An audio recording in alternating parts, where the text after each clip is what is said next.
छोटा आ गया इधर पुर्तगाल में, यूके से आपसे डिस्कस हुआ था 92 में उसका।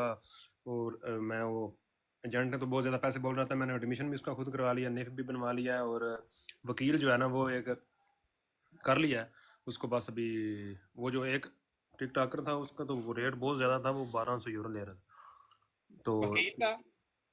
हाँ, उसके थ्रू जो वकील था। सही है। लेकिन तो मैंने अपनी खुद ही, आपने वकील बोला था के ना। वकील के अपने पैसे कम होते हैं, वो ये जो टिकटॉकर अंदर आ जाते हैं ना, उनके पैसे बढ़ जाते हैं। मैं सर 3 साढ़े 3 साल से पुर्तगाल में रह रहा हूँ, मैं काफ़ी चीज़ों को समझता हूँ, लेकिन आपसे आपने बोला था ना कि कोई भी छोटा सा वकील पकड़ लो, अपॉइंटमेंट ही निकलवानी है। जी बिल्कुल। वो छोटा सा नहीं है, लेकिन वकील को भी अच्छा है, लेकिन उसके साथ हमारा पहले भी रिलेशन है, उसने मैं पहले भी अपॉइंटमेंट निकलवा के दी थी। तो वो तकरीबन ठीक ही हो गया, वो तकरीबन 700 तक हो जाएगा उसमें। बेहतरीन हो गया, फिर भी कुछ ना कुछ तो बच ही गया ना। तो बहुत ज़्यादा सर आप अभी मुझे आपको बता मैं मुझे आपको बताएं मैं कि क्या टोटल बताऊं कि खर्चा लमसम कितना हो गया।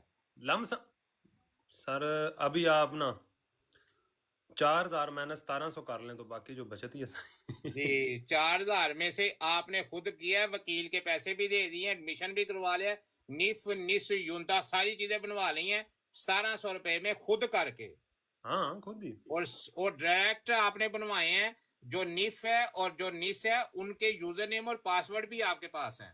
बिल्कुल निस जो है ना उसमें थोड़ी आजकल प्रॉब्लम चल रही है, वो एक बात है, ये सबके लिए है कि वो इतना इजी नहीं है, उसके लिए अब आपको कॉन्ट्रैक्ट चाहिए होता है। जी, काम करना स्टार्ट करें वो भी मान जाता है। तो वो कुछ कंपनियां हैं वो आपको हेल्प करा देती हैं, लेकिन मैंने अप्लाई किया हुआ है एक दोस्त से कॉन्ट्रैक्ट लेके। तो वो जी भी खुद ही किया है मैंने, जी, वो वैसे वही 400 कह रहा हूँ ना चल रहा है कि उसका। ये जितनी भी चीजें आपने की है, निफ का यूजर नेम पासवर्ड आपके पास है, निस का यूजर नेम हाँ पासवर्ड हाँ आपके हाँ। पास है, स्कूल का यूजर नेम आपने खुद लिया, वकील आपने खुद किया। अब आपको कोई बंदा जो है वहां पे जो है वो ब्लैकमेल नहीं कर सकता। नहीं नहीं, इंशाल्लाह कुछ भी नहीं है। और जो कार्ड बस बन के कल को आएगा, जो भी कम्युनिकेशन होगी डायरेक्ट आपके एड्रेस के ऊपर होगी, किसी वकील के दफ्तर में, किसी लायर के दफ्तर में नहीं होगी। सर अभी मैं ना आपको चलो थोड़ा सा बता देता हूँ। वो एक लड़का है, वो टिकटॉक के थ्रू उसने कराया हुआ है। अभी उसने एक ना इधर रिप्रेजेंटेटिव होता है, रिमूव कराना होता है। जी तो वो रिमूव कराने के लिए भी उसने उसको बोला है कि आप डायरेक्ट नहीं जा सकते, जी, आपको हमारे ही थ्रू जाना पड़ेगा, और आप हमें वो 150 यूरो भेजो और आपको करवा देता हूँ। करवा के देंगे, ये ब्लैकमेलिंग है कि तो 300 रुपया 400 रुपया उसने पहले दे के वो बनवाया होगा, अब रिप्रेजेंटेटिव जो है वो चेंज करवाने का जो है वो 150 रुपया ले रहा है। मैं आपको बताता हूँ, 3 दिन पहले की बात है, एक बंदे से मैंने उस बंदे को कार्ड लेके दिया है। पोर्टो का कोई बंदा है, बंगाली है, नाम हाँ नहीं हाँ अभी यहाँ पे मैं हाँ हाँ। लेना चाहता।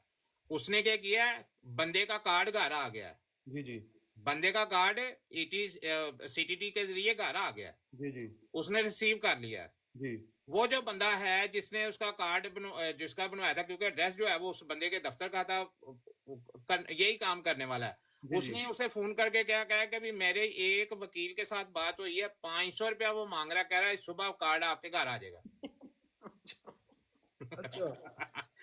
उसने मेरे से बात की, मुझे कहता कहता नैत भाई ये मसला है। तो वो बंदा कह रहा है कि भी 500 रुपया का कार्ड है। मैं किसी जगह पे जाने की जरूरत नहीं, अपना पासपोर्ट पकड़, उसी इलाके में जिस इलाके में उसका दफ्तर है, सीटीटी के दफ्तर चले जा। हम्म। टीटीटी के दफ्तर गया, उसने जाके दिया, उसने कहा जी मेरा जो है वो कार्ड आया, तो ये जो है मेरा पासपोर्ट है, तो मुझे बताएं कि भी मेरा पैकेट किधर है। जी जी। उसने अंदर से वो नंबर, उसका नाम, डेट ऑफ बर्थ निकाल के ला के दी, उस बंदे के पास आपका कार्ड है।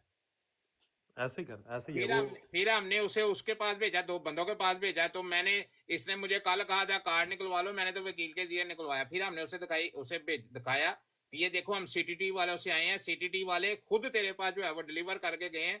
तो इस तरह की जो है वो बेईमानियां नहीं करनी चाहिए, ये ब्लैकमेल करते हैं। अगर वो बंदा मेरे से रब्ता ना करता या किसी किस्म की, हाँ हाँ हाँ। वो शरीफ आदमी होता, तो वो जाकर उसे 500 रुपया उसको टीका लग जाना था। देना पड़ना था उसको, देना तो पड़ना था। इसलिए हम हर बंदे को यही कहते हैं, खुद काम करें और खुद काम करके सारे काम करें। लेकिन जितना मर्जी कह लें, हमारे बंदे मानते ही नहीं है। बहरहाल हम अपनी कोशिश करते रहेंगे।